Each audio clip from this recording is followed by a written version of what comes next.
1971 भारत के इतिहास में एक सुनहरा साल, हिम्मत, नेतृत्व और न्याय की लड़ाई का प्रतीक। इंदिरा गांधी जी ने अटूट संकल्प के साथ देश का नेतृत्व किया। हमारे बहादुर सैनिकों ने बेजोड़ वीरता से लड़ाई लड़ी। उनके बलिदान से बांग्लादेश को आजादी मिली, मानवता की जीत हुई। 1971 का युद्ध एक टर्निंग पॉइंट था। इसने दुनिया के सामने भारत की ताकत दिखाई, शांति और स्वतंत्रता के प्रति हमारी प्रतिबद्धता को और मजबूत किया। 1971 की भावना आज भी प्रेरित करती है। ये हमें एक ग्लोबल लीडर बनने की यात्रा में आगे बढ़ाती है। 1971 की विरासत सिर्फ युद्ध में जीत की नहीं है, ये उन मूल्यों की है जिनको हम मानते हैं। ये सही के लिए खड़े होने की है। ये सत्यमेव जयते में हमारे अटूट विश्वास की है। यही सिद्धांत आज भी हमारे कामों का मार्गदर्शन करता है। 1971 से लेकर 25 तक का भारत का सफर कमाल का रहा है। हमने चुनौतियों का डटकर सामना किया। हम और मजबूत और ज्यादा रेजिलिएंट बनकर उभरे।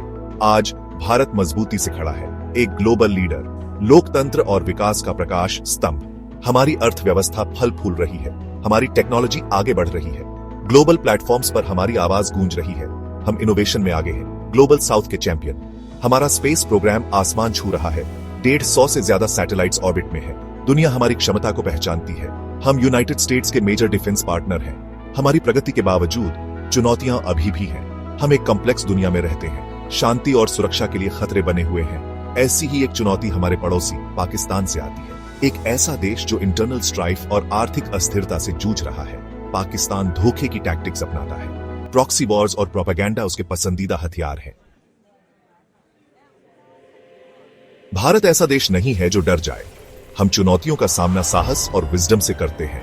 हमने पाकिस्तान की टैक्टिक्स का मुकाबला करने के लिए एक 5 pronged स्ट्रैटेजी बनाई है। एक ऐसी स्ट्रैटेजी जो ताकत और कंपैशन को मिलाती है। पहला, डिजिटल धर्मा युद्ध। ये डिजिटल क्रूसेड टेक्नोलॉजी का इस्तेमाल करता है। सोशल मीडिया हमारी वर्चुअल एम्बेसी बन जाती है। हम मिस इन्फॉर्मेशन का मुकाबला सच्चाई से करते हैं।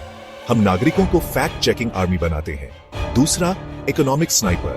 हम पाकिस्तान की कमजोरियों को निशाना बनाते हैं। बालोचिस्तान में एक ग्रीन एनर्जी कॉरिडोर, पाकिस्तान अधिकृत कश्मीर में एक डिजिटल करेंसी सिस्टम। ये इनिशिएटिव्स पाकिस्तान के दावों की खोखलता को उजागर करते हैं। तीसरा, कल्चरल कोल्ड वॉर। हम पाकिस्तान के लोगों तक पहुंचते हैं। हम बलोची और सिंधी में कंटेंट बनाते हैं। हम डायलॉग के लिए वीजा फ्री वर्चुअल प्लेटफॉर्म्स देते हैं। चौथा, टेक्नो स्ट्रैटेजी। हम AI और क्वांटम टेक्नोलॉजी का इस्तेमाल करते हैं। हम ISI जैसे नेटवर्क्स को बेअसर करते हैं। हम सैटेलाइट इमेजरी के जरिए POK की सच्चाई दिखाते हैं। आखिर में the human chain project. POK border पर 10 लाख भारतीय हाथ मिलाएंगे, एकता और शांति का प्रतीक। ऑपरेशन स्माइल दिल और दिमाग जीतेगा। भारत का सफर रेजिलियंस और प्रोग्रेस का है। हमने अनगिनत ऑब्स्टिकल्स पार किए हैं। हम और मजबूत और ज्यादा एकजुट होकर उभरे हैं। जैसे जैसे हम भविष्य की ओर देखते हैं, हमारा विजन क्लियर है।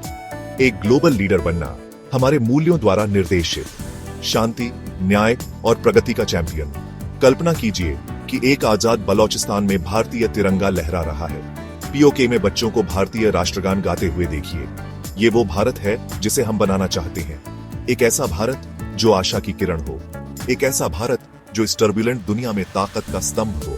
हमारी ताकत हमारी एकता में है, हमारी विविधता में है, हमारे देश की डेस्टिनी में, हमारे अटूट विश्वास में है। चलो हम साहस और दृढ़ संकल्प के साथ आगे बढ़ें। चलो एक ऐसा भारत बनाएं जो हमारे पूर्वजों के सपनों को साकार करे। एक ऐसा भारत जो दुनिया के लीडर के रूप में अपना सही स्थान ले।